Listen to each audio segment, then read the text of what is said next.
Hey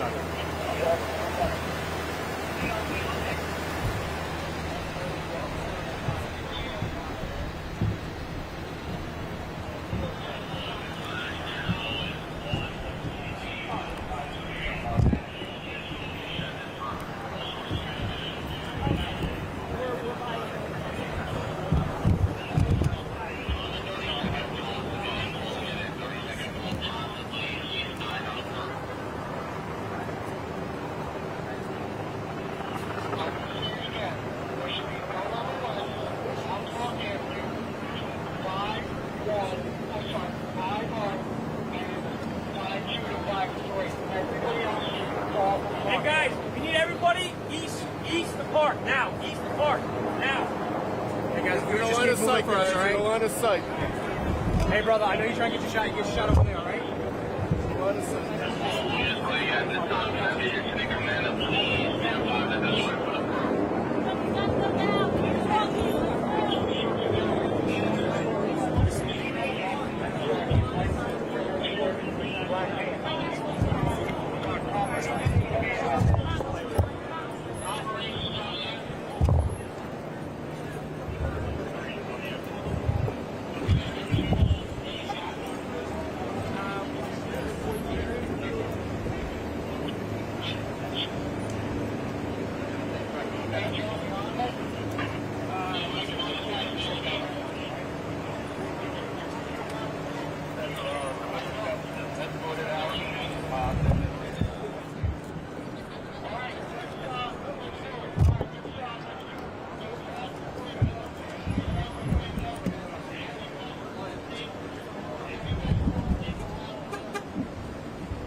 Good.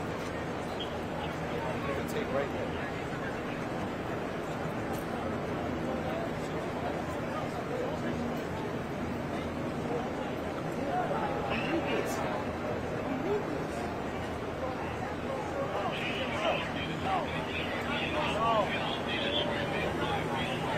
Got a baby out.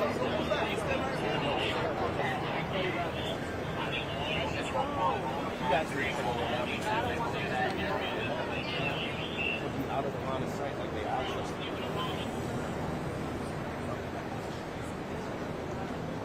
Shit follows you.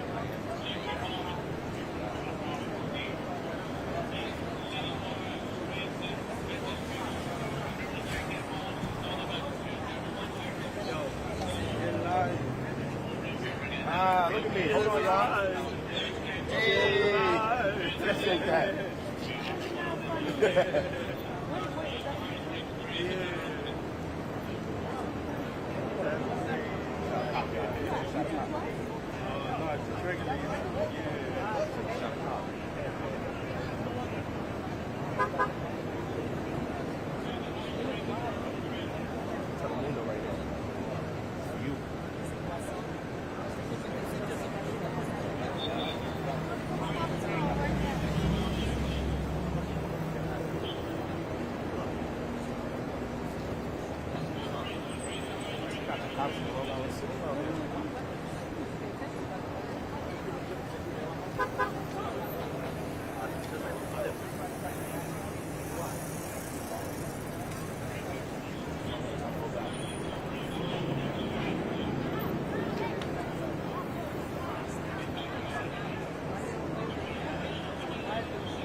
las autoridades y de hecho se informa que un policía se encuentra en condición crítica luego que recibiera varios.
swap cards?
su 33, ¿cómo?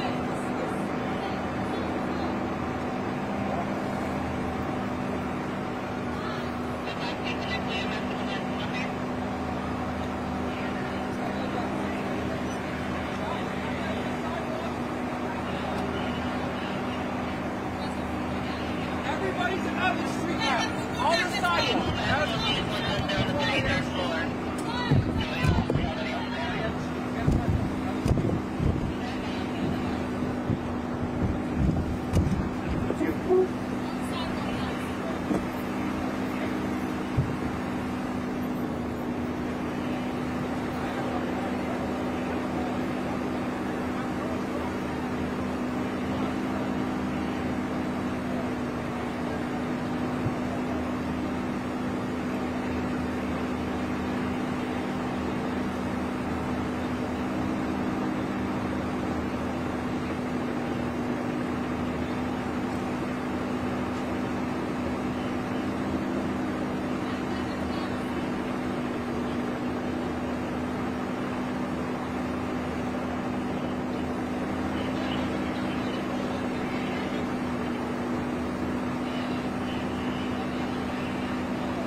What's up? What's up? You found the get to somebody behind you?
Hey, I got you.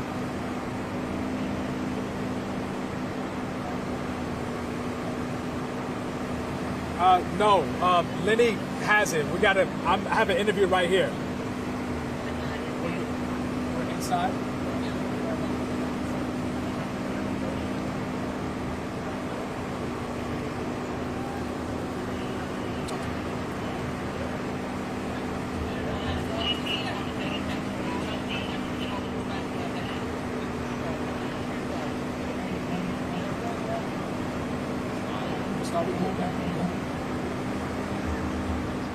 Gotcha.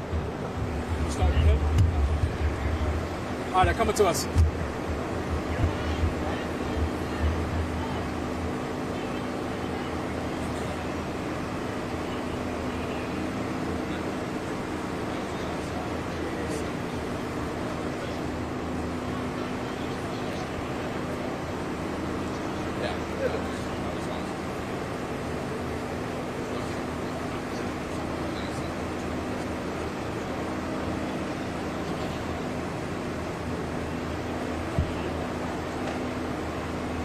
Hey, what's going on, Natasha? We were here on scene and we got pushed back just a moment ago as well. No. He gave it to Lucy Yang. No, not her. She's right now.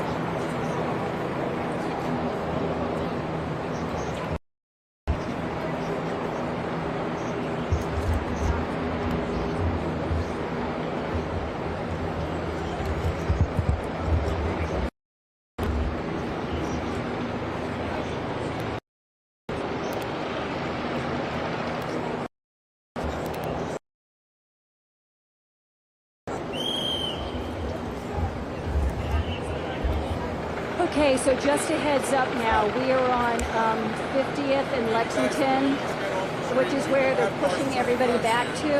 And so we're here with the general public. And you can't really see anything, okay? Can't really see anything. But I'll just continue interviewing Matt. And do you guys have the picture? Are you guys showing the picture of the suspect? Oh, okay. Okay. Yeah, Peter posted it. That's it. I didn't know who had seen it of the suspect. Peter had it. Okay. All right. Thank you. Okay. Bye. Okay. Bye.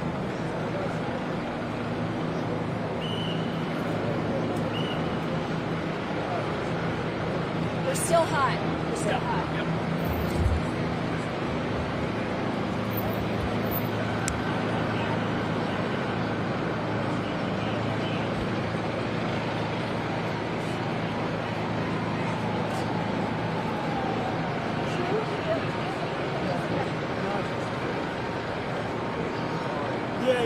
Yeah.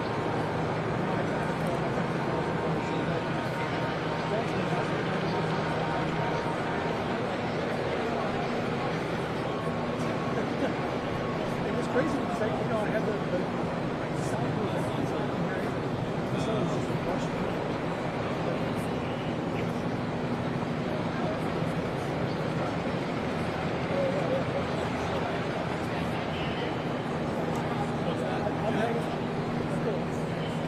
are you?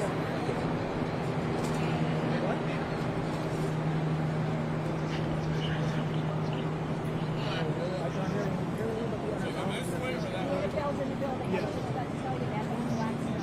Two of the biggest companies in that building. What's on the 33rd floor?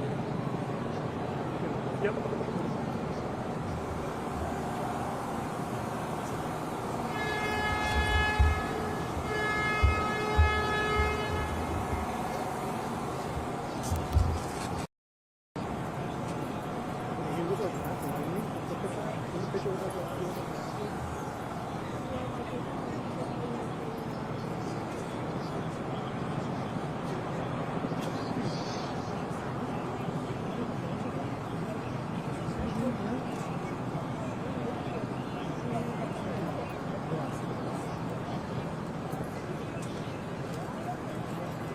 Don't dial back in now.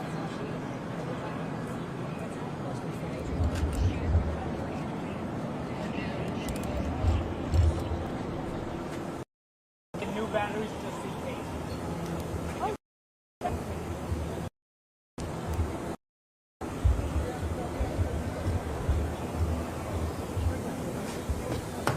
Yeah.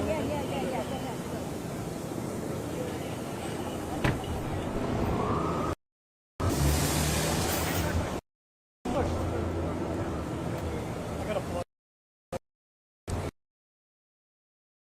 Let me turn the car on.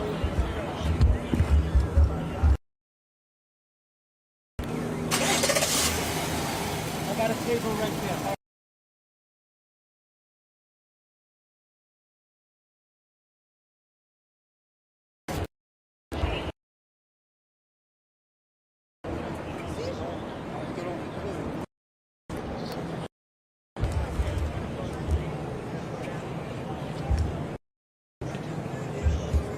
You know what?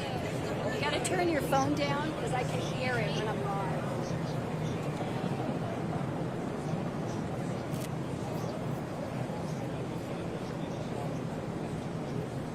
Yes. Yeah. You want to leave your bag in there? It's up to you.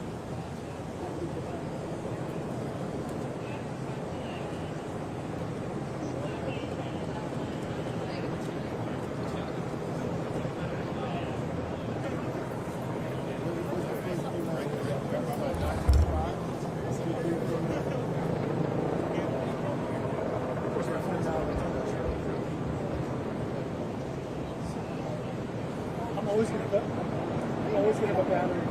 Never gonna wait AirPods again. I'm still looking at it with like sounds.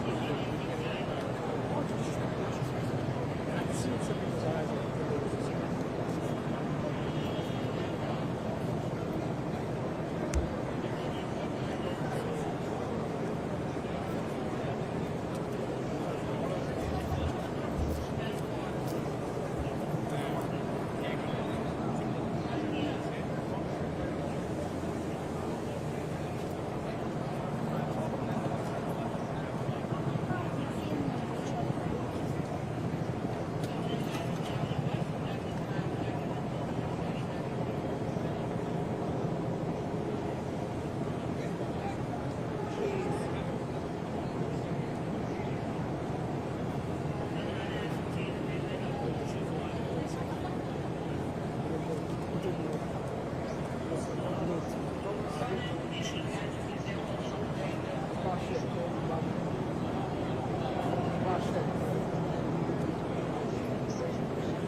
Yeah, we're here, Matt. We're going to have to do that whole thing all over again. You ready? Here, just stand right here.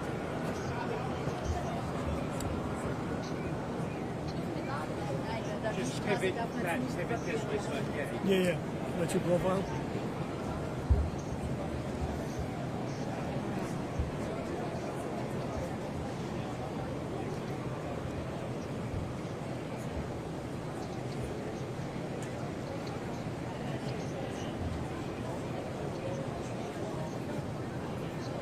Right.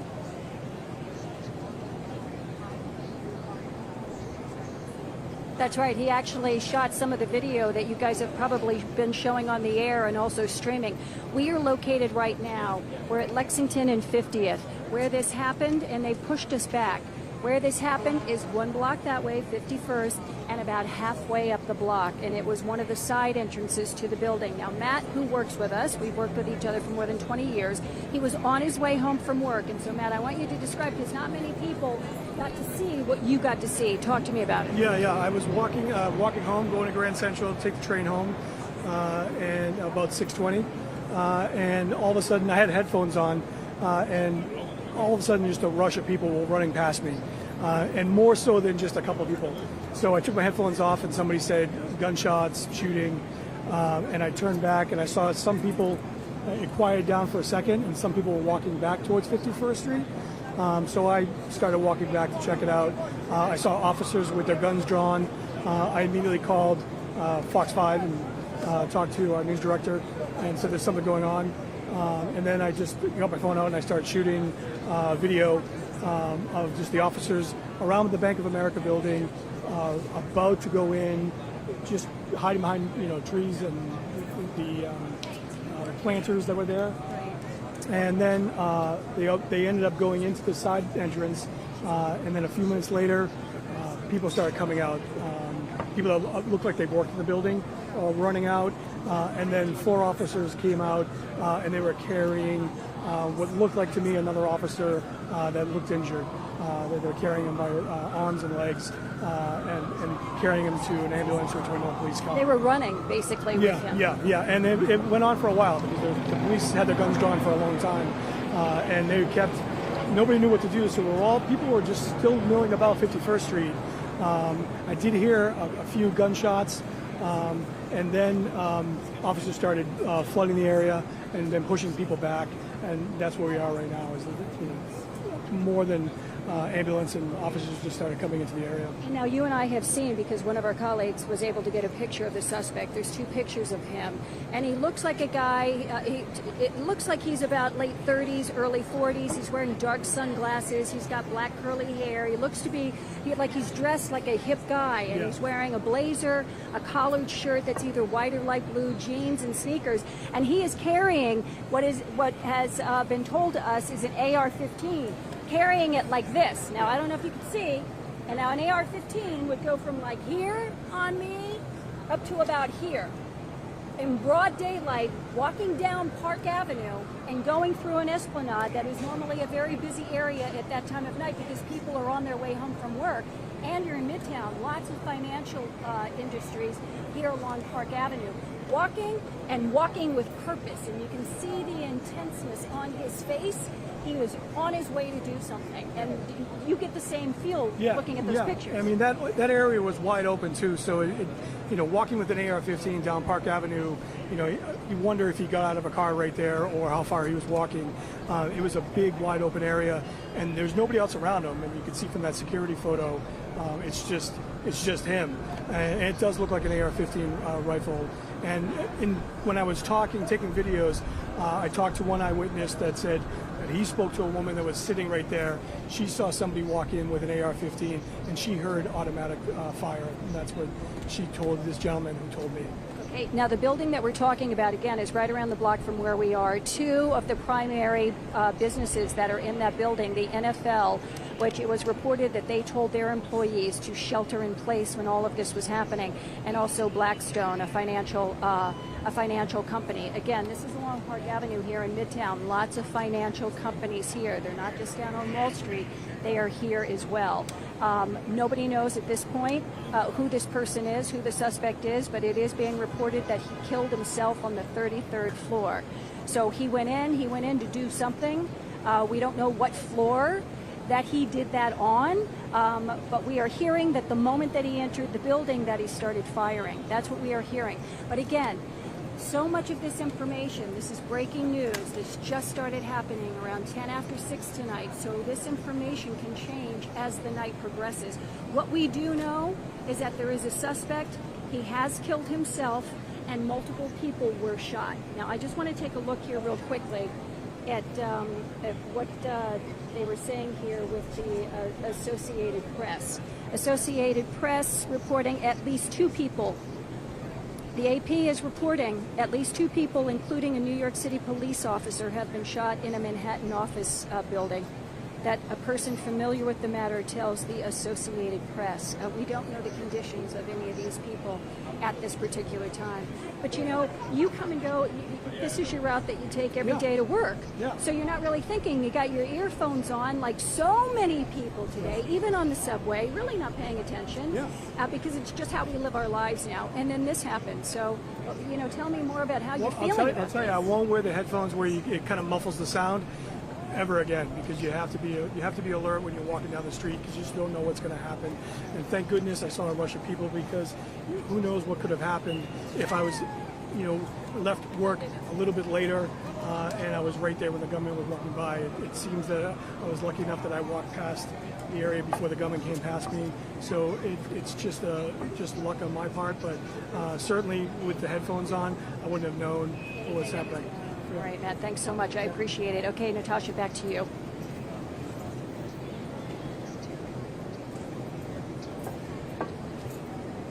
Okay, we're clear for now. Okay. All right, I'm going to change battery. They are contained. Okay, let's go and he has been contained. Let's go and charge our stuff. Yeah. Okay? Because they're going to want us to continue their life. It's insane.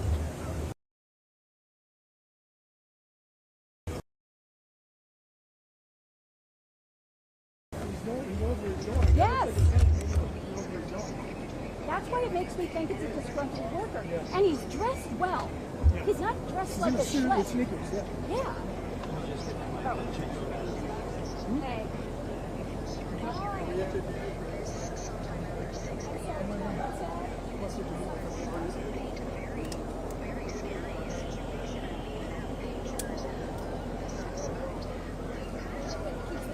Damn, that Linda, she got some exclusive. Tell Amara,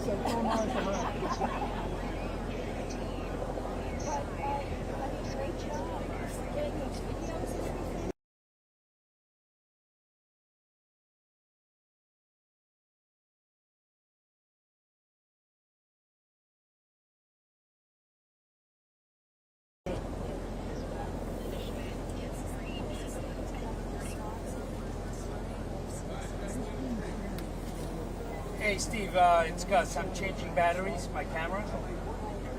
All right.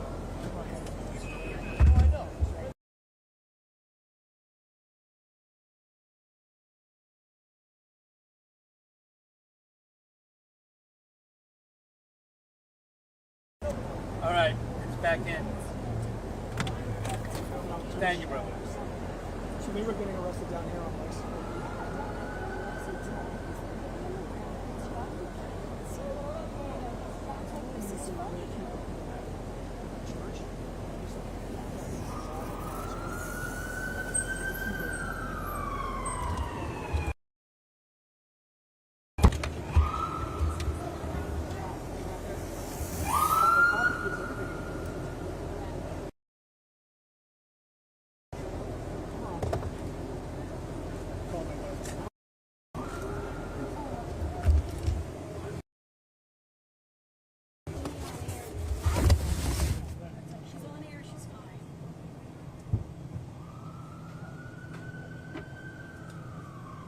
My wife used to work at Fox 5. Remember? I don't know if you remember Phyllis.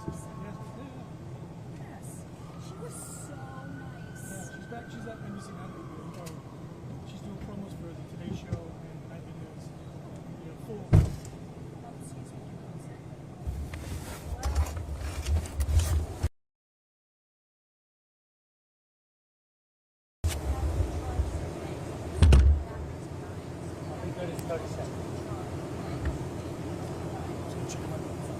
We're still scanning.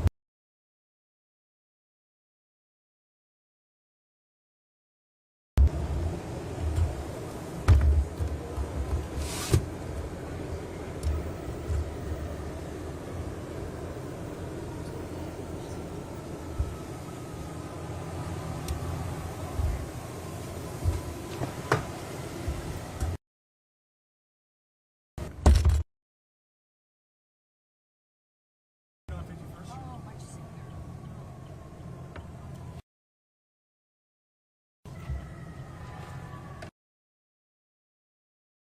You're not going to report that the cops did.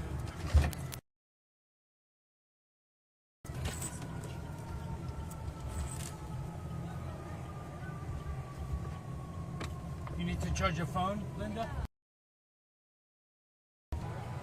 Yeah, they're just gonna have to wait.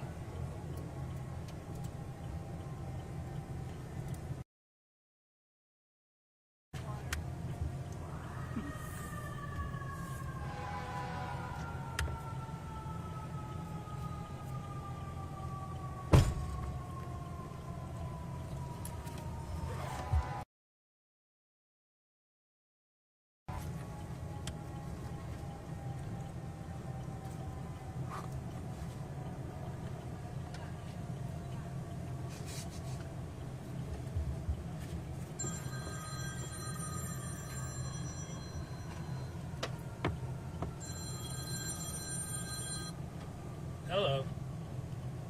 Yeah. My what? Oh, I had it in the car for a second, Steve. Yeah. Thank you, bro.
Yeah.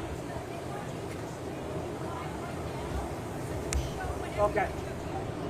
Yeah. Yeah.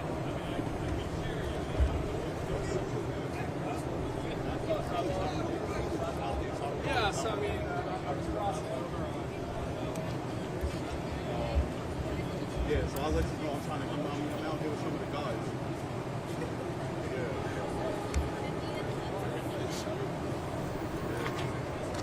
Yeah, I'm all right,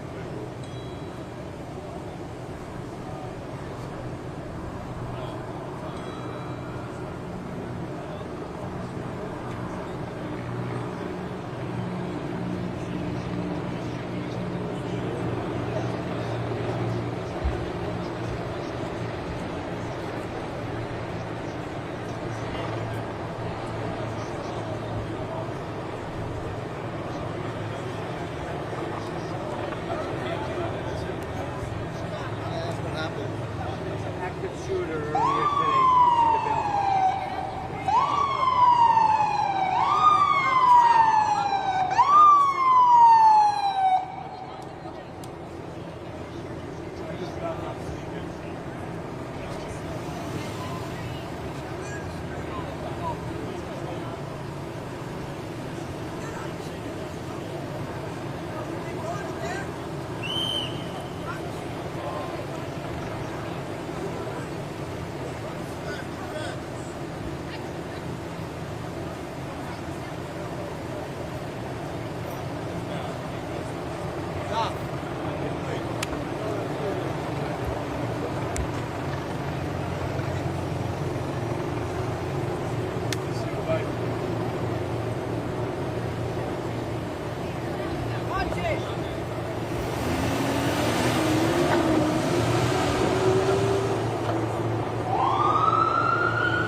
Officer, just step onto the sidewalk.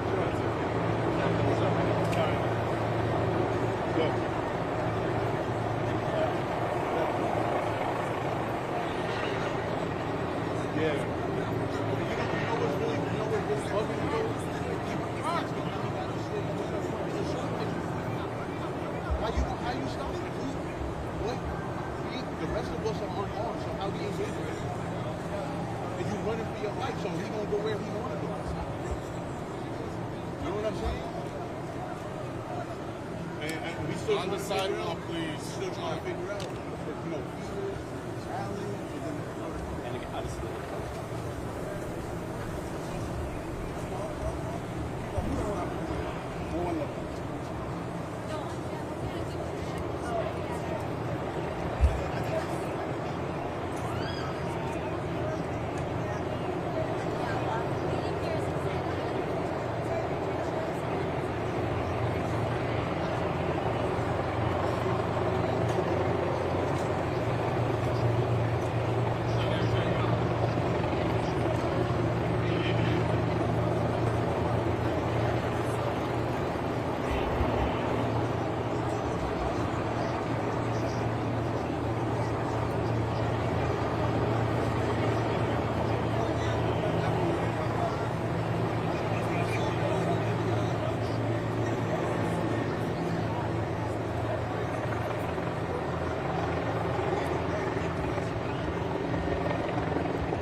No, that's better.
Okay, so they want us to go live again. Okay. Not streaming, but actually live. Oh, you know what's a better shot? Yeah. Let's go over there because the background is good over there. Okay.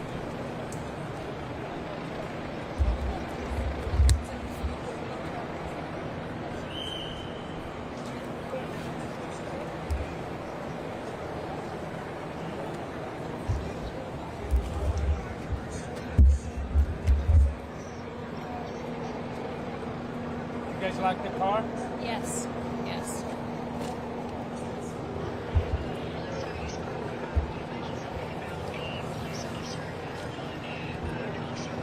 I'm gonna put it right here.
you're coming to us next, but you got to hold on because we got to get a light working on the camera, okay?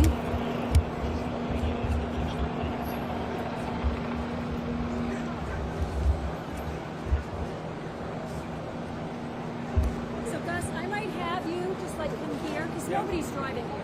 Come here, we'll go down there to see everything that's going on, but you can come out into the street because there's no cars. And we'll show the scene back there. I want to see people on every corner. People are being stopped right here and just not being able to go any further.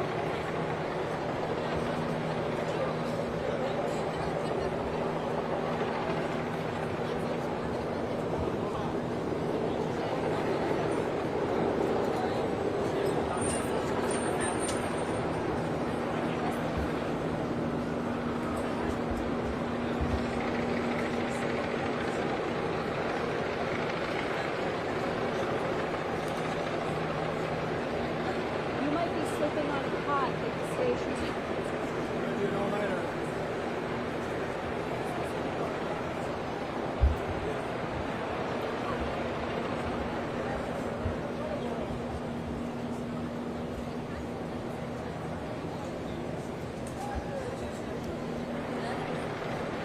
Do you see the drones up there? You see the drone? Yeah. Just trying to fix this light because without it I can't do it. We've got light issues. We've got light problems. Let me just get a quick wipe down with it.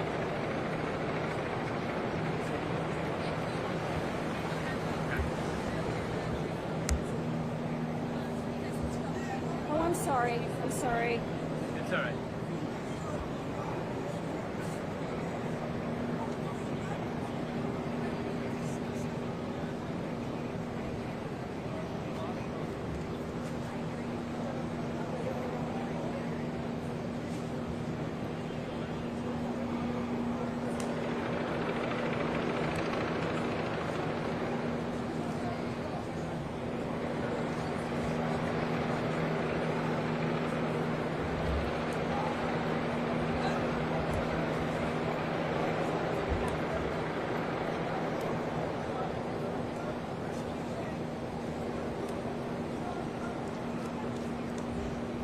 I'll do it without the light, Linda.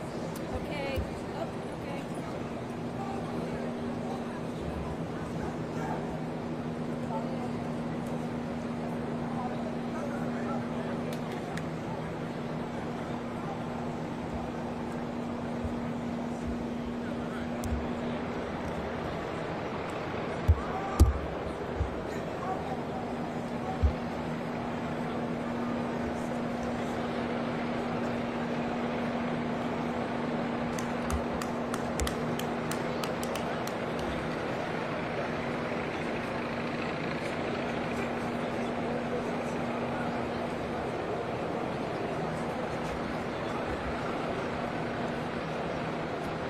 Yeah, we're set.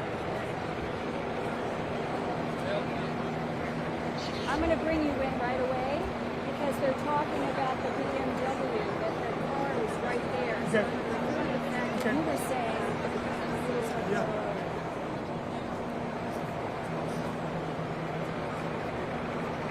Linda, I'm not going to move a lot because the more I move,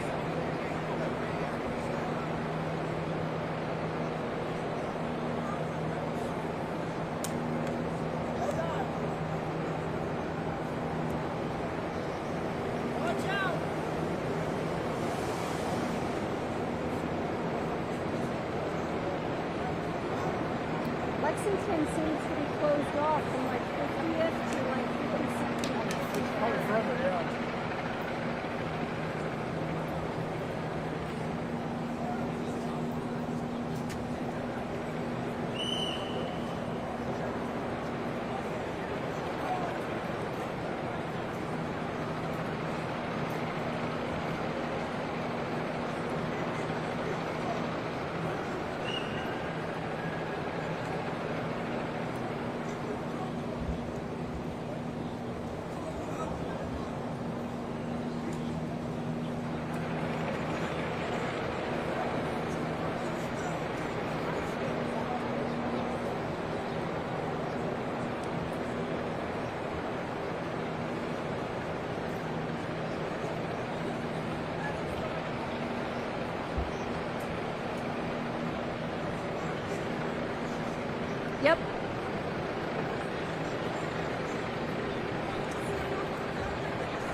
Well, first I just want to give you a heads up. The light on top of the camera here keeps flickering off and on, so if that happens, I just want you guys to be aware and our viewers to be aware of what's happening. We are at 50th and Lexington, and this is where we have been for quite some time now. And there are police, hundreds of police still on the scene. Lexington is still closed off from 50th until at least 52nd Street, because this happened right around the corner from where we are right now. But I want to bring in our colleague, Matt Onimus. Now, Matt was on his way home from work when this all started happening at around 10 after 6. And he actually heard some of the gunshots. But you and I were talking earlier multiple times, and you were saying that he had to have had a car because that huge AR-15 that he was walking with on Park Avenue, someone at some point would have noticed it and called 911. Yeah, from that security picture, there's a big wide open area, like a big esplanade right in front of the Bank of America. I mean, somebody, and he seemed like he was all alone. Somebody walking with an AR-15 down Park Avenue and in that area, they would have seen him a lot sooner. I was walking home from work. I had my headphones on, so I didn't really hear anything, but I saw a rush of people rush past me, which then caused me to take my headphones out. Somebody said gunshots, shooter. I turned around, and I was in between 51st and 50th. I turned around, and I saw police officers heading back around the Bank of America, so I walked back. I called the newsroom, and I said, there's something going on.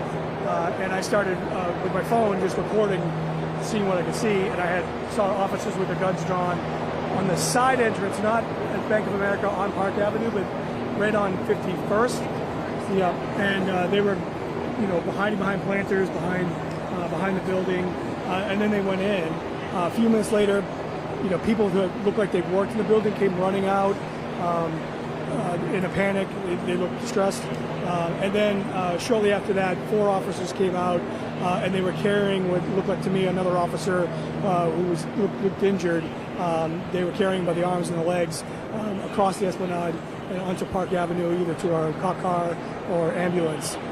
And then just police officers just ascended onto the whole scene, ambulance, and it just became just a lot of police presence after that. And when you first got here too, you said when you had your headphones on and people started rushing towards you, you could also see the fear in their face. Yeah, that's why I took my headphones off. Normally, like I put your headphones on, and those AirPods, you can kind of tune out everything. I won't do that ever again, especially walking in the city, because I could see, and there was a family with a little girl, and she looked scared. So I took my headphones off, and then I heard somebody say gunshots, and then as I walked back to 51st, I heard a gunshot. I didn't hear a rapid fire, but I heard a gunshot. And later, when I was walking around kind of filming with my iPhone, I talked to somebody who said that a woman who was sitting at the church there saw someone walking with an AR-15 and then heard automatic gunfire. And when we first got here, we got on the scene here, I guess it was around 6:30, Gus. Was it about that time? Gus is the cameraman, Gus Batista. Anyway, we got here about 6:30. It was organized chaos. I mean, the temperature here and the feeling of everybody within like a 4-block area, there was panic. There was some mass panic going on here, and police officers, literally hundreds of them, running around everywhere, trying to keep the public safe, pushing back not just the media, but also the public, because people are just walking around. They're on their way home from work. Some of these people shopping, tourists in the area, and you have no idea. Sometimes you just stumble onto this. You could be 2 or 3 blocks away and have no idea that anything like this is going on, and then suddenly you stumble onto this chaos that's happening. Now, the FBI is on the scene here, state police, excuse me, the NYPD, Attorney General Pam Bondi said that the DOJ, the FBI, working here with local authorities with this investigation now tonight, and this scene is not going to be cleared up for at least hours. Now, one thing I can say, and I think you probably agree with me, that things are much calmer here now because everybody knows that the shooter has been neutralized. So there is a totally different feeling right now. Don't you agree? Yes, absolutely. But also, too, there was a feeling of like people couldn't really believe what was going on. So people didn't just, initially people ran when they heard gunfire, ran past me, which caused my attention. But then some people were kind of loitering around, not believing what was going on maybe. Even though we saw officers with their guns drawn, there were still people kind of hanging around 51st Street. And then once time went on and more officers came, they started pushing people back to get out of the way and make room for other vehicles and SWAT team and things like that. See, and the thing too, you're talking about other people not really realizing what's going on and then having to be pushed back. Gus, I want you to go ahead. I want you to show this crowd of people here. Now again, this is the northeast corner, and we are at Lexington and 50th Street. And they've probably got, I don't know, maybe 30, 40 people over there. These people are now just standing around for most of them. They're here because they're curious about what is going on. Obviously, they've seen a lot on social media, so they've heard about what's going on here. And then a lot of people then in situations like this race to scenes like this because they're curious. They want to see what's happening. They want to be able to get their own videos and post their videos. And some of this turns into a problem for the police because then they try to cross police lines. We saw that earlier. Gus got some video of a couple of people getting arrested because police at that point didn't know what was going on. They just knew there was an active shooter, and they kept trying to push people, not physically push them, but direct them away from the area that was dangerous, and people weren't listening to them. So they had to take a couple of people, at least that we saw, into custody. Natasha, back to you. You have any questions?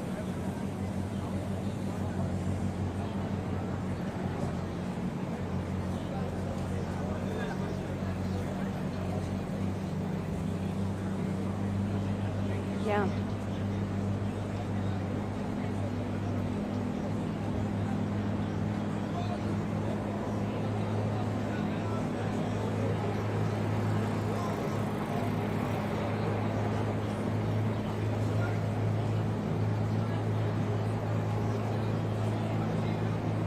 Right. It was stunning to me. I mean, you would think after all of the things that I've seen in this news business that I wouldn't be stunned, but I still am. When I see something like that, it's jaw-dropping because you see this man, and he's very, he's put together. You know, he's got a cool look to him. His hair, he's got the sunglasses on. He's got a nice blazer, a collared shirt. He's got dark pants. It looks like blue jeans. It looks like a nice pair of sneakers. And then he's on Park Avenue of all places, with an AR-15 at 6 o'clock at night, just walking around. But he was also, it wasn't casual. It was a look of he had a sense of purpose. Obviously he did because he had an AR-15 with him. But he had a mission. He was focused. He was looking straight. He wasn't looking around. He wasn't lollygagging. He had pulled up apparently in a car, got out of the car, walked into that building with the AR-15 and started shooting. And it's just, it is shocking to me. It's still shocking at this. I've been in the news business for 38 years, and when I see something like that, it's still stunning and heartbreaking. It's heartbreaking that that can happen.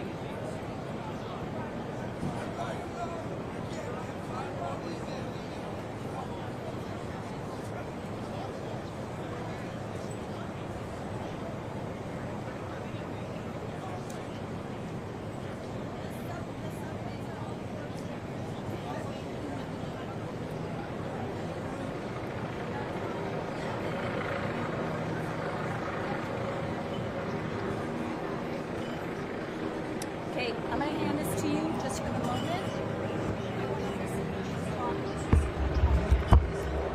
I'm going to see if I can replace this bulb.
How is it without buying food?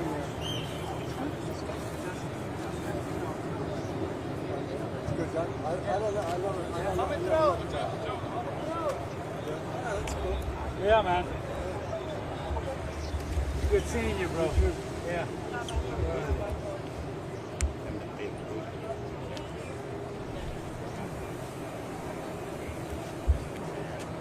Big boy.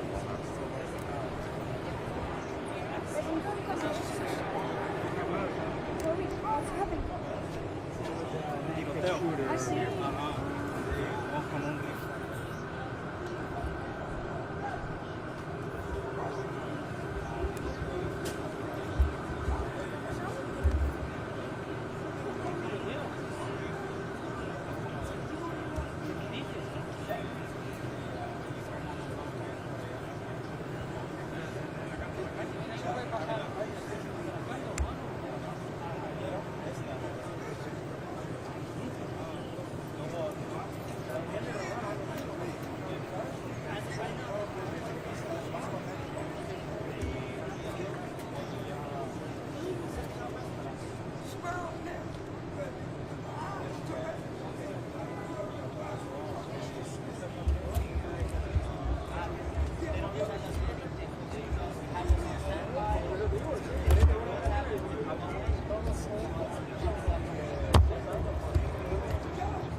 From this corner, from there you can.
All right, they want me in front of the camera.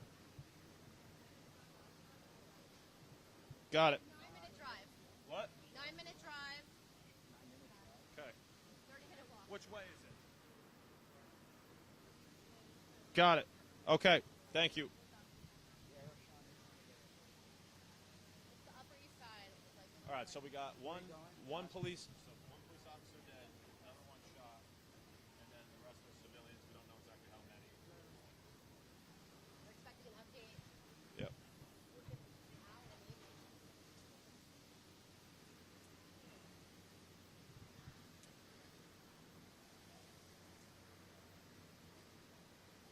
Hey, Jesse. So there are still so many questions about the motive behind this shooting and who exactly this shooter is. We're refraining from getting into any individual details because we haven't confirmed his identity. But what we are confirming, Jesse, is that there is going to be a news conference at 10 o'clock at Presbyterian Hospital, which is about a 10-minute drive from here. Of course, New York City traffic complicates things, but the good news is that medical help is close by. And you see right here, there are still stretchers located just off where this shooting happened. So you see that here, Jesse. The shooting actually occurred about a block down this way. So Mayor Adams has said that they're going through the building right now, and they are making sure that anybody who is injured gets the help that they need. As you can see, that we are still blocked off right here. In fact, several city blocks are blocked off. But unfortunately, we are confirming that one NYPD officer has been killed, which means this is the first time that an NYPD officer has been killed in the line of duty in about over a year. Jonathan Diller, back in, I believe, May of last year. As you see, still a lot of activity here, helicopters overhead, and most importantly at this point, they're asking us to move over on the sidewalk once again, but most importantly, actually, Vic, let's go over here. Right now, the questions, Jesse, are about the victims, the civilians. A second police officer, it appears, was shot. The rest of them, people who worked or were at that office building where, again, the NFL and Blackstone have offices. But we are going to get more details about the amount of people who have been injured coming up at 10 o'clock. There's going to be the NYPD commissioner and Mayor Adams there. And the numbers, unfortunately, often rise in a situation like this, Jesse, because there are the people who are unfortunately shot. They need immediate medical attention. But in a situation with so much commotion, there are other injuries as well. So there's going to be a lot of activity at Presbyterian Hospital, and we're going to get more information from New York City officials coming up in just about an hour. We'll send it back to you. You got it.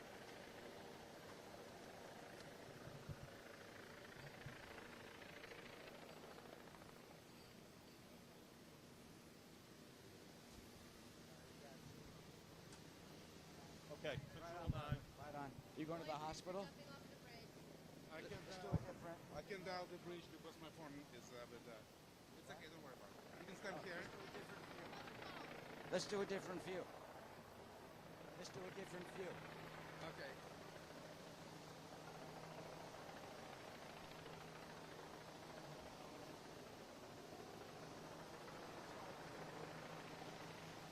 I'm here. We can do it from here. Oh yeah, can I just write it for 9 o'clock? In and out? Okay. Yo. Yes, Eric Sean here.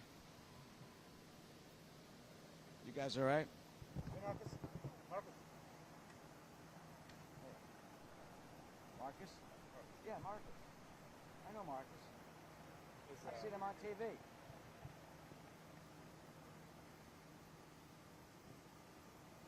Yeah.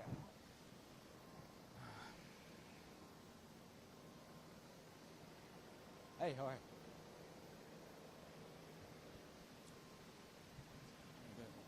The terror unfolded. Just.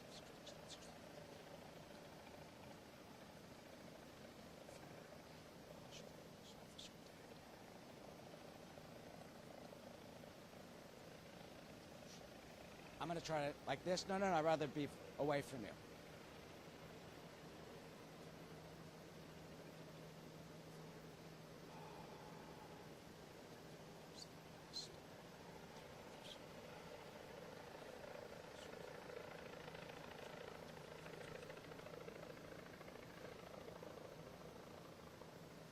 We're on. I got you. Yes, I can hear you. Okay.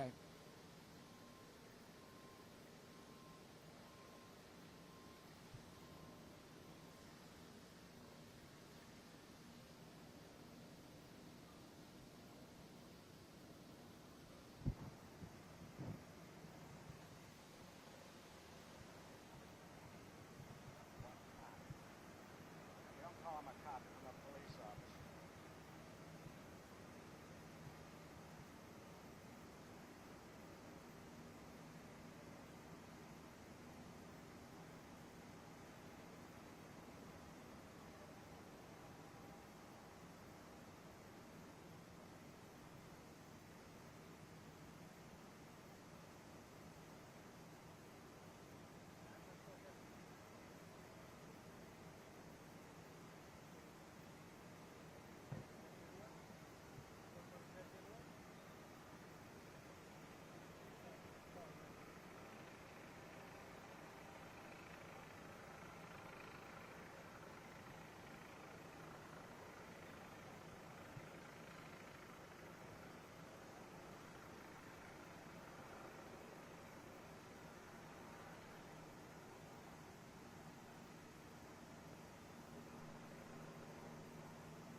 Sean, you know this is very rare, and what is so unusual about this is this suspect apparently is 27 years old, from Las Vegas, not from New York, and a report saying that he apparently has no immediate connection, as we know now, to what happened here. But just imagine, it's 6:30 at night, people leaving the offices. We're in the heart of capitalism of this country of America. Colgate-Palmolive's headquarters across the street.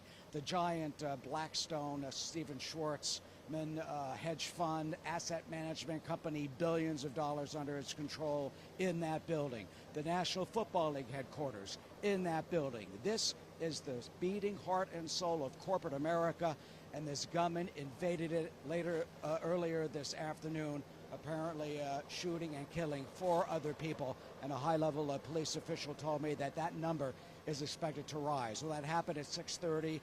The call on cell phones went out to shelter and stay in place. I'm told that there are still people sheltering in place inside that office building. Some of the other office buildings here have been evacuated with people leaving.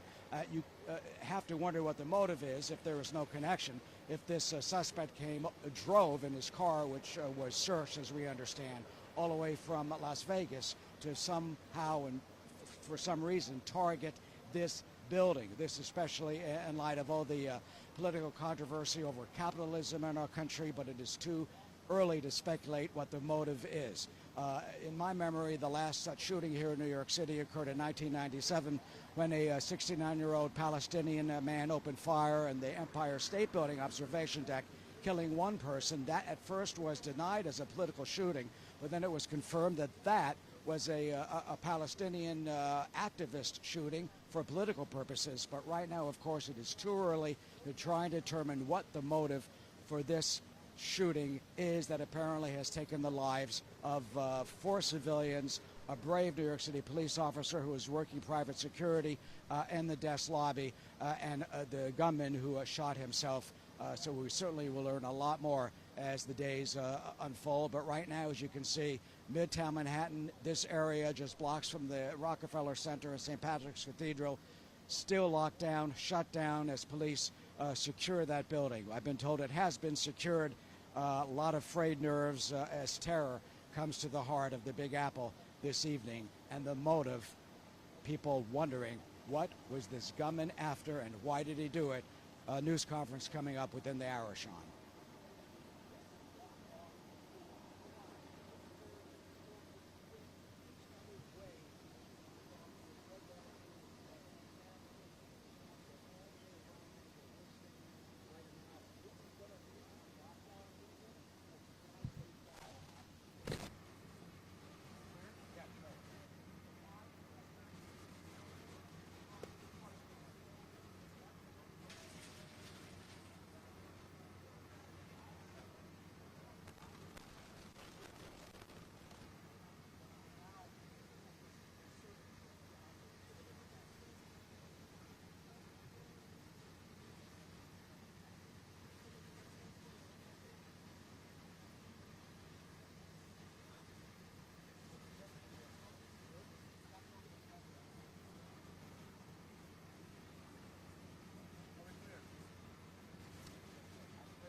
事发地点是黑石集团和 NFL 总部的办公大楼。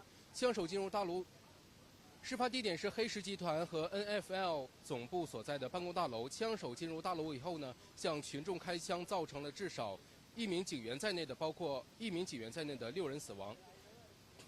事发地点是黑石集团和 NFL 总部所在的办公大楼。枪手进入大楼以后呢，向群众开枪，造成了包括1名警员在内的6人死亡。受伤的平民被送往。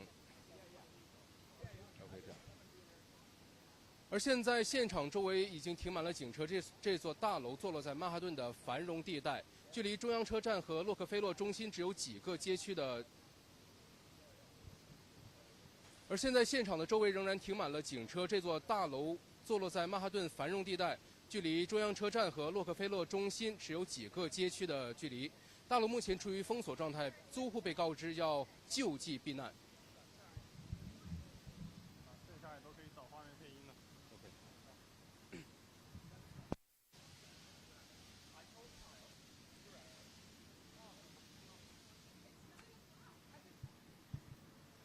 Hold on one second, sir.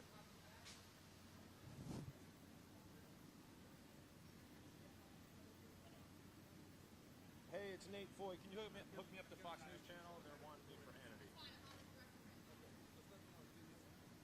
Okay, thanks.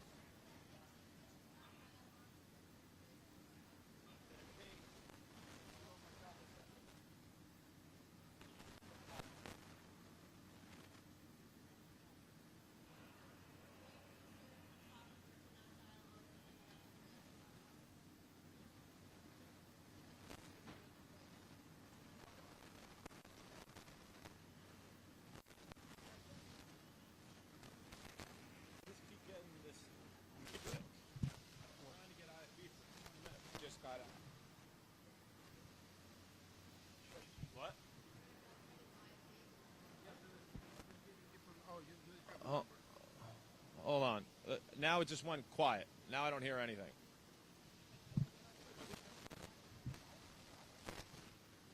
Okay, I got it now.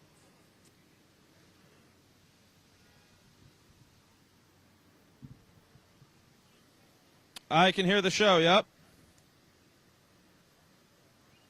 Thank you.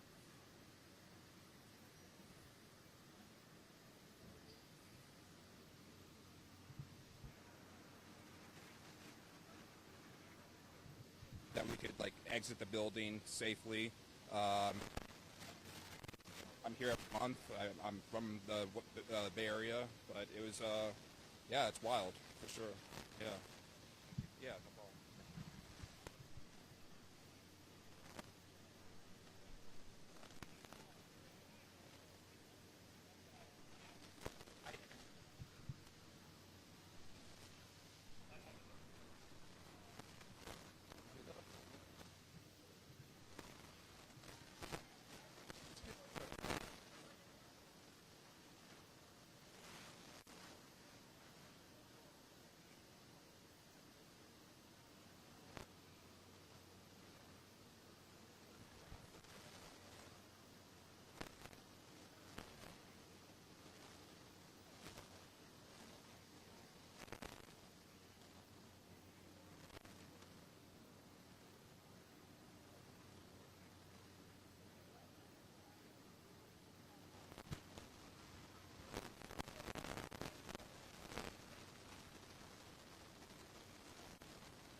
What? Test 1, 2, 3, 4, 5, 6, 7, 8, 9, 10.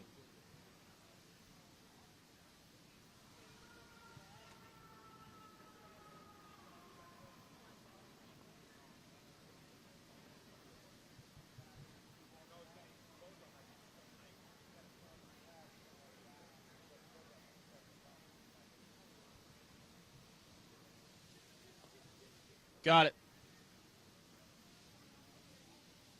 Got it.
Hey, Sean, just a heartbreaking night here in New York City. 5 people killed, including an NYPD officer working security, a female officer in that office building where Blackstone and the NFL have offices. 4 people inside that building who were not part of the NYPD, unfortunately, we're also learning were killed. And 3 of them died on the way to the hospital. We're learning 1 was already dead when police and first responders got to the scene of the shooting. So right now, Sean, what's happening, you can see that it's a very active scene behind me. Right to my left here, we have some stretchers. This has been a staging area since we got here, and several city blocks, as you've seen, are blocked off right now. It's just to the right of where you're looking, where this shooting occurred at 6:30, which brings some questions, because you've been talking with Paul Murrow and others about the possibility of a motive, and we're expecting to learn at least what the NYPD is willing to share with us coming up at the top of the hour in a news conference at the Presbyterian Hospital. But the fact that this shooting happened at 6:30, which is after the peak hours of the workday, but still with a lot of people inside the building. In fact, Sean, one of my friend's sisters was inside the building when the shooting happened, and I'm told that she ran to the subway. So there was obviously a lot of chaos when this happened, because the police officer who was killed was running security in the lobby. So everyone in the building should have been aware that this was happening pretty immediately. And we've seen pictures on social media, and we're working to get some pictures to show on air of barricades that people put up, I believe on the 33rd floor, where you can see just couches and office chairs stacked up against doors as people heard the gunshots likely and then acted to save their lives. And New York City Mayor Eric Adams said that people have been shot. Again, we just told you the tragic numbers, and that they're being taken to the hospital.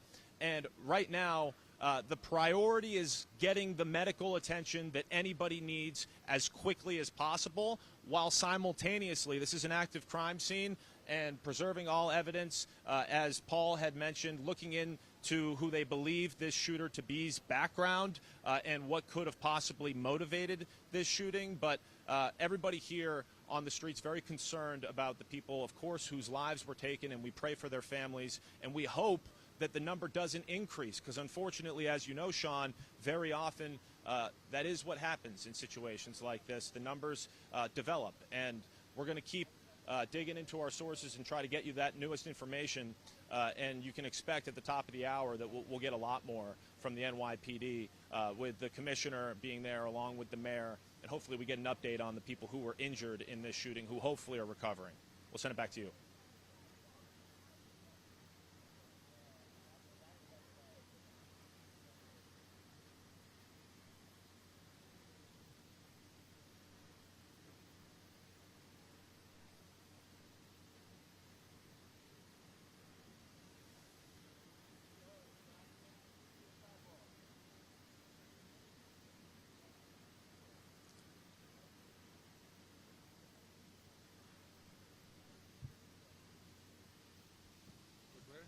I believe so.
Last sound check for everybody. Last sound check.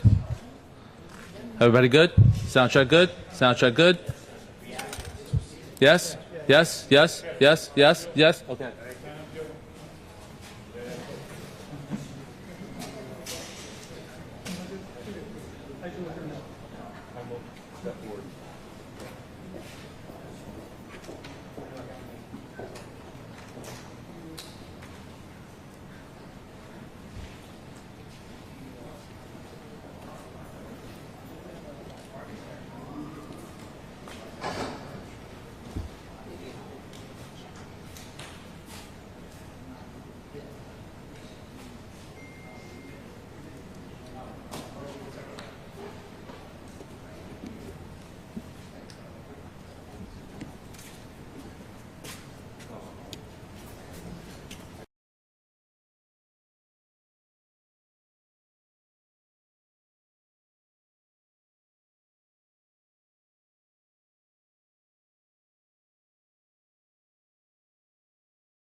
Okay.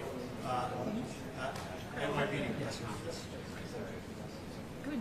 Okay, thank you.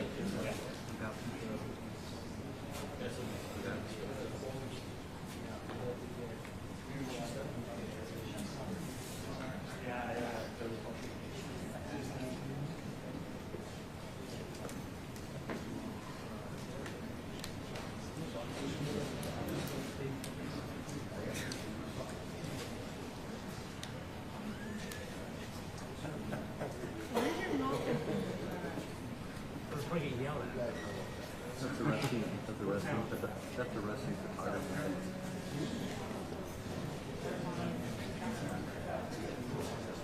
Oh.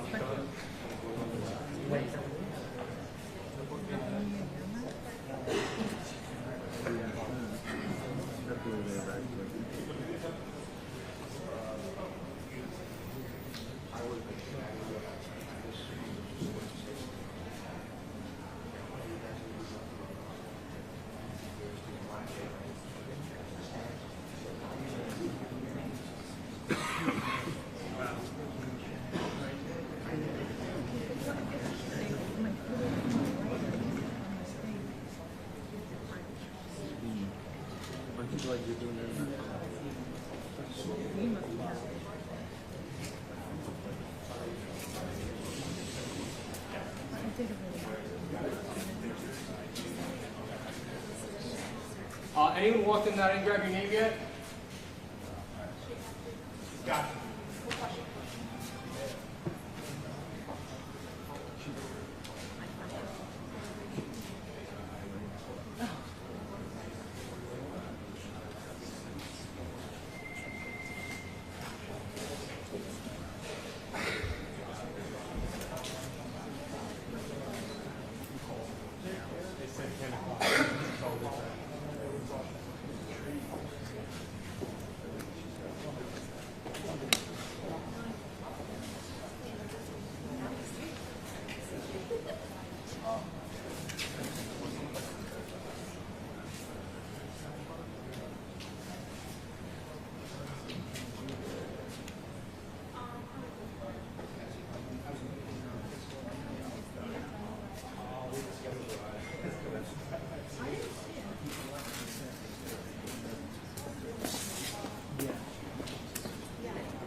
It's my day. I got 46. I can run. Thank you. And then my week was This can't last months. It's crazy.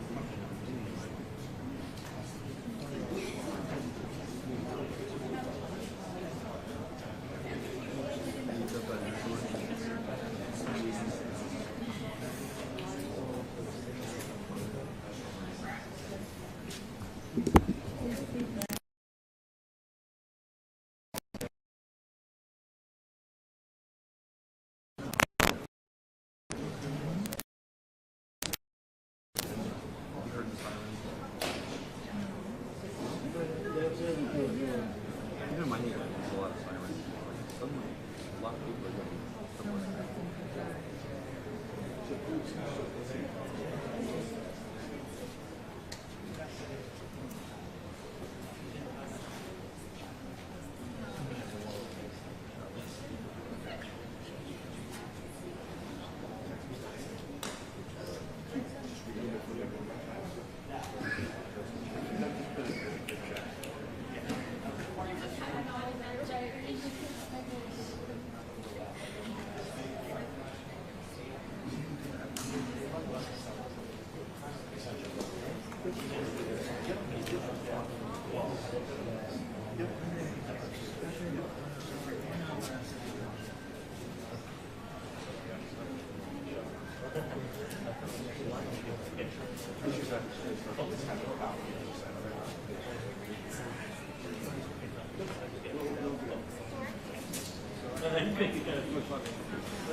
It's pretty. It's pretty bright.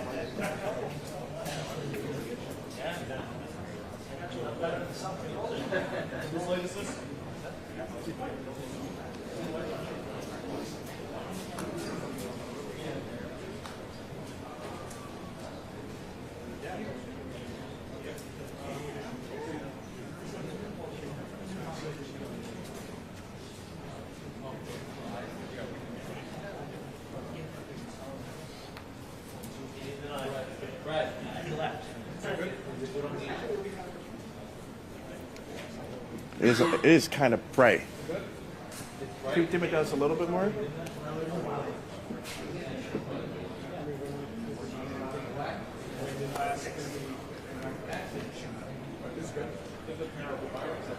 That's fine.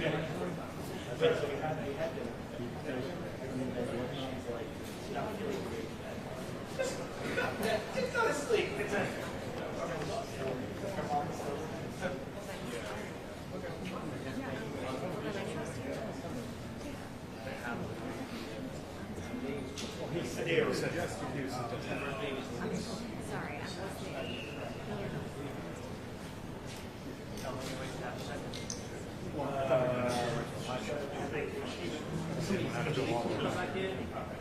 I mean, if they don't come back, come in.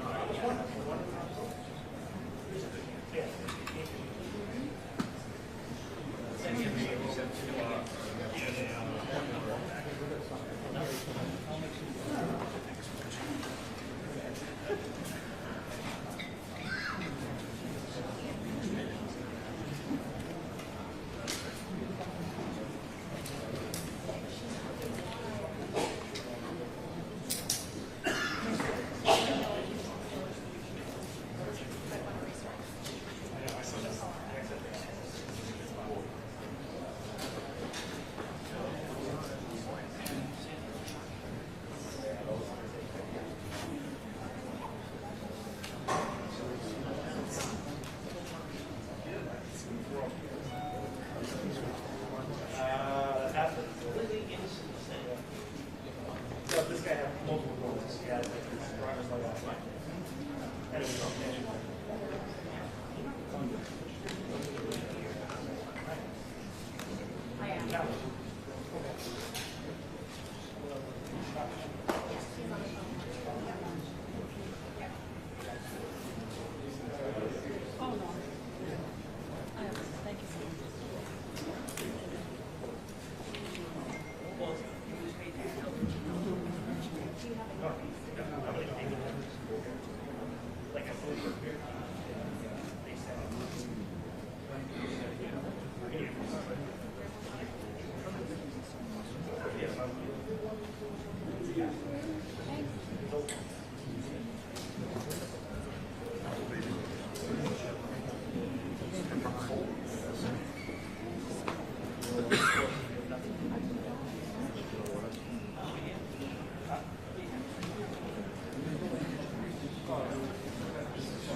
He's away.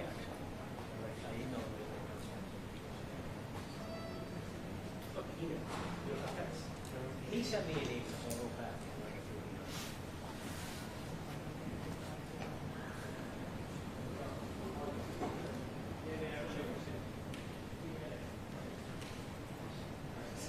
Yeah, he's probably.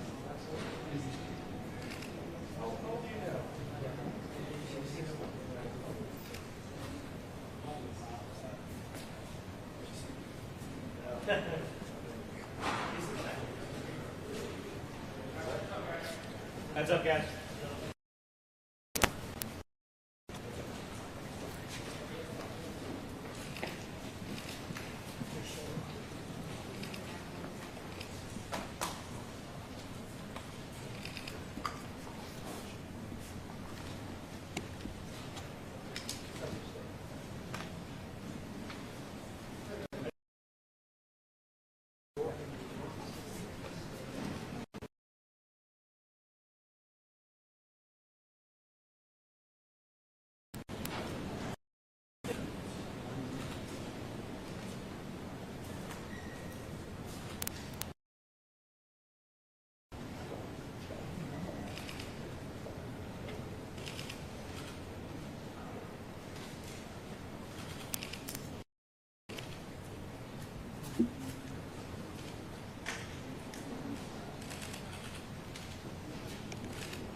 This never gets easy.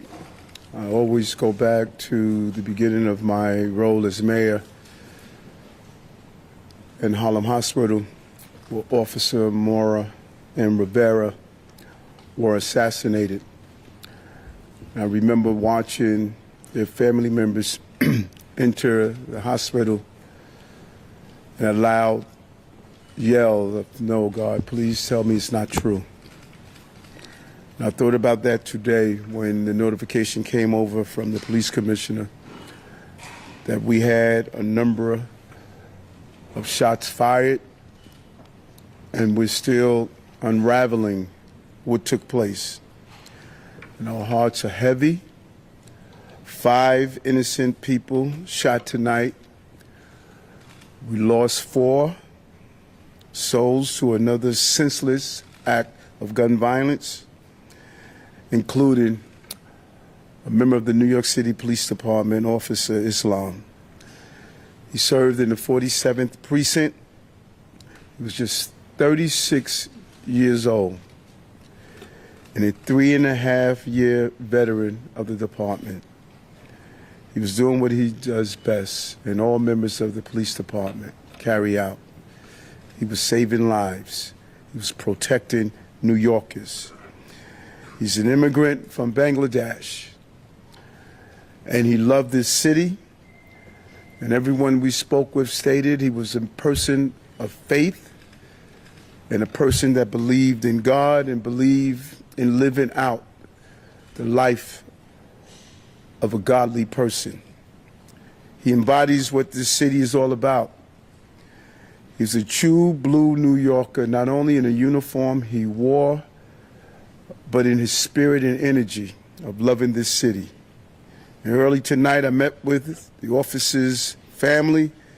I told them that he was a hero, and we admire him for putting his life on the line. This was his dad's only son. I think about Jordan, my child, and it's unimaginable to experience a loss of this magnitude. And 3 other innocent civilians are also dead. 2 males and 1 female, and another male is seriously injured, fighting for his life in critical condition because of the violent, despicable attack.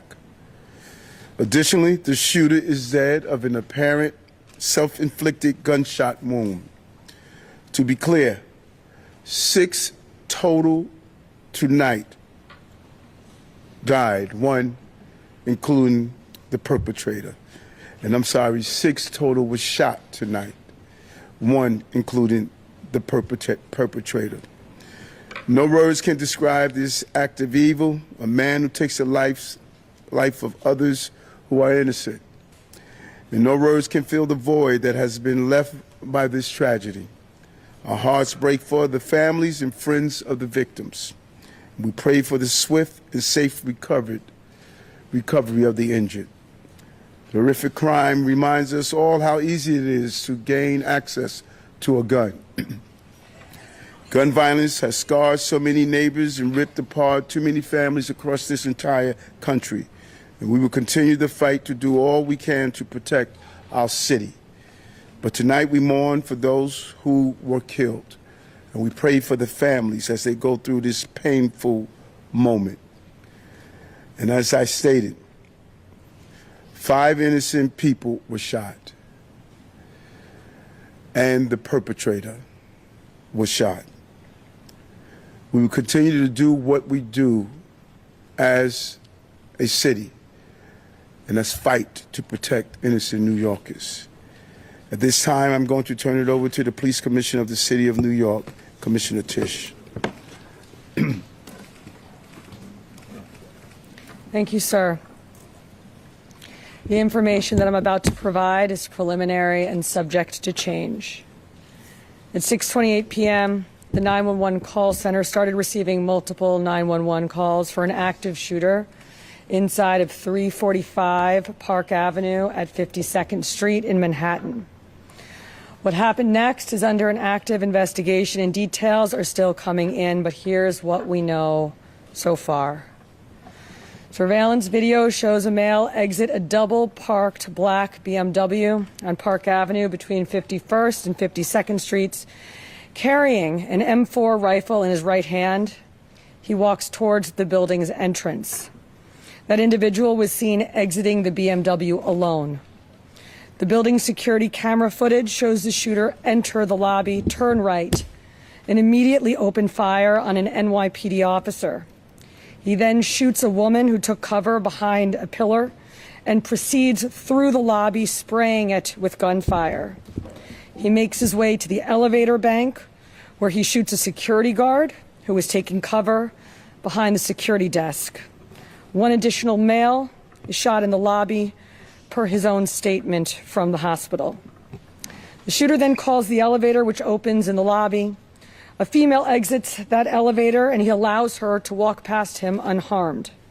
He goes up to the 33rd floor, which is Rudin Management, and begins to walk the floor, firing rounds as he traveled.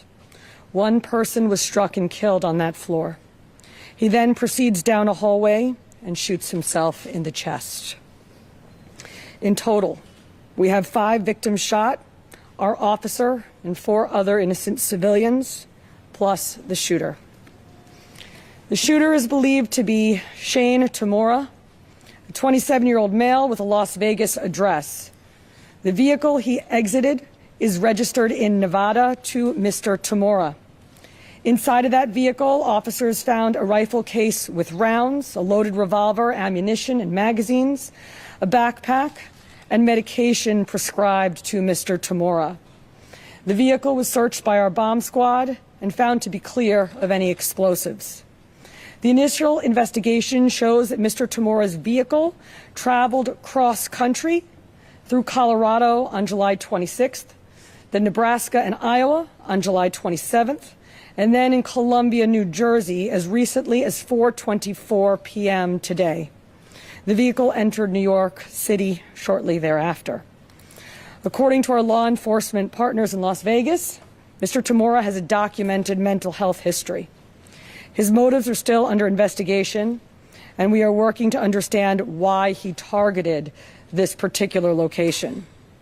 345 Park Avenue is a commercial office building whose tenants include the NFL, Rudin Management, KPMG, and Blackstone. At this time, 4 of the 5 victims are deceased, including our NYPD cop.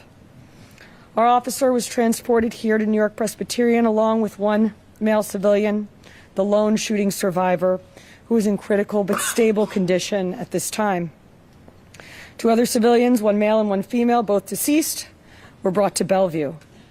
The 4th civilian is a female who was found dead on the 33rd floor of the location. Additionally, there are 4 other victims being treated for minor injuries sustained in their attempts to flee the scene. Victims' names are being withheld at this time, pending family notification. Officers from our Special Operations Division are currently conducting a secondary sweep of the entire building. I want to be very clear. We believe this to be a lone shooter, and there is no longer an active threat to the public. But today, 4 innocent victims are dead. Among them is NYPD police officer Didarul Islam, 36 years old, 4 years on the job. Officer Islam was married with 2 young boys, and his wife is pregnant with their 3rd child. He's assigned to the 4-7 precinct in the Bronx. He was doing the job that we asked him to do.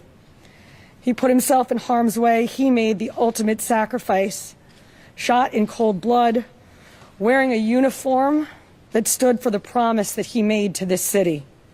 He died as he lived, a hero. I want to extend my profound sympathies to all of the victims and their families, and to the brave NYPD cops who today lost a brother. There are still many questions that we have to answer, and we will answer them. But for now, our city is in mourning for the innocent lives lost. May their memories be a blessing. Pat.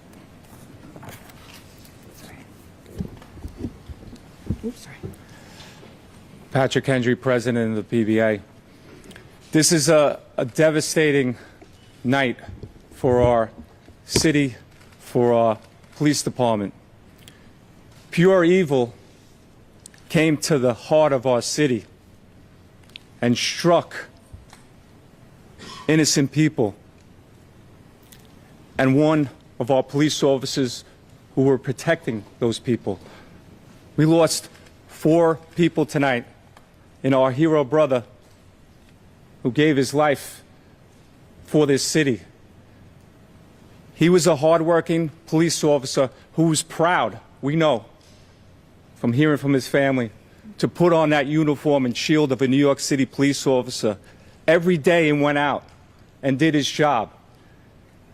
And he went out every single day to provide for his family, whether it was overtime or whatever he had to do to provide for this family. That's what he did on a daily basis. And his family is devastated. A wife losing a husband who provided for that family. A father who's not going to see his son again. And our hearts of every New York City police officer right now is hurting. We're hurting for our brother police officer who we lost. We're hurting for that family. We're hurting for all the victims and hurting for all the families of the victims. And we're all asking, why? Why did pure evil come here? And we know our police department and our law enforcement partners will work tirelessly to get those answers.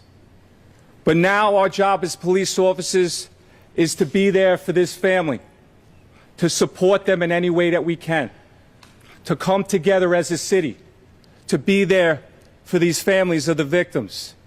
And we will continue to do that, because that's what New York City police officers do. And we're going to continue as police officers to go out and protect this city, because we know that evil can strike at any time. But police officers are willing to risk their lives to protect everyone in this room and protect everyone in this city. So we ask all New Yorkers to pray for our police officers' family, to pray for all the victims and their families.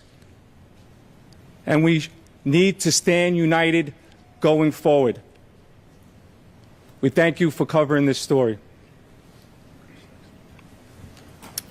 Yeah, we are also joined by our federal partners from the ATF and the FBI. I want to give an opportunity to our partner in the FBI, a special agent in charge of the New York City Field Office, Chris Rea.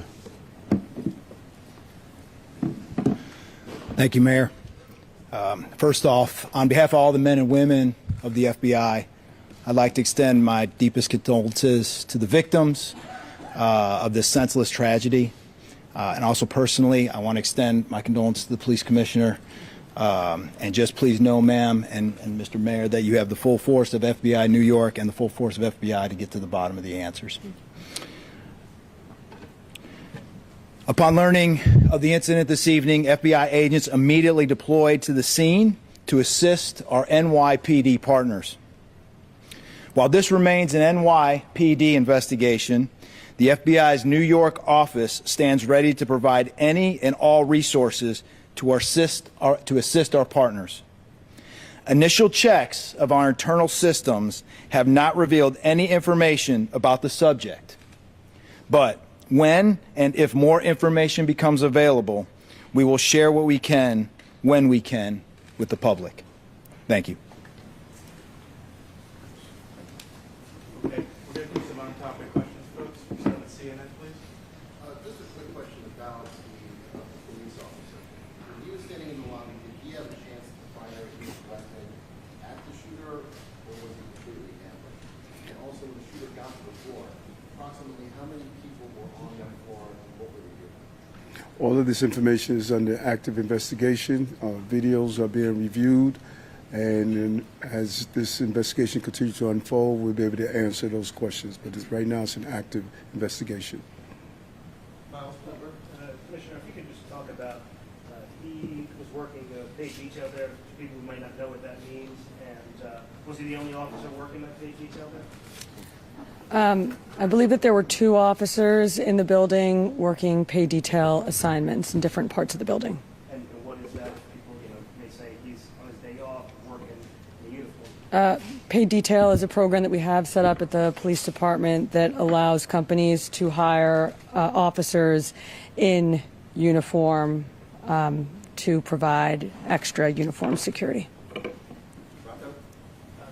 Commissioner, based on interviews with witnesses, did she say anything at all? And secondly, did you leave behind any manifesto, any writings or paperwork? I already described what we found in the vehicle, and it's too early in the investigation to discuss anything more.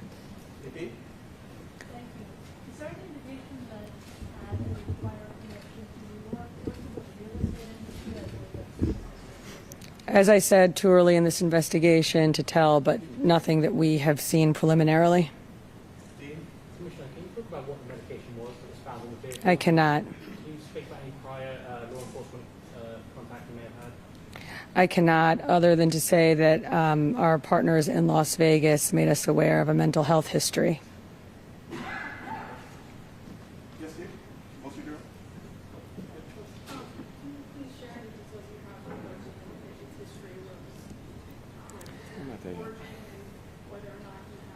Just what I said already. It was an M4 rifle, and we also found a revolver in the vehicle with ammunition and magazines. He did have a license in the state of Nevada. Your what? Was there any intelligence indicating that this patient was at risk beforehand? And are you considering this a targeted attack or an accident? At this time, it's too early in the investigation to tell. Thank you, everyone.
All right,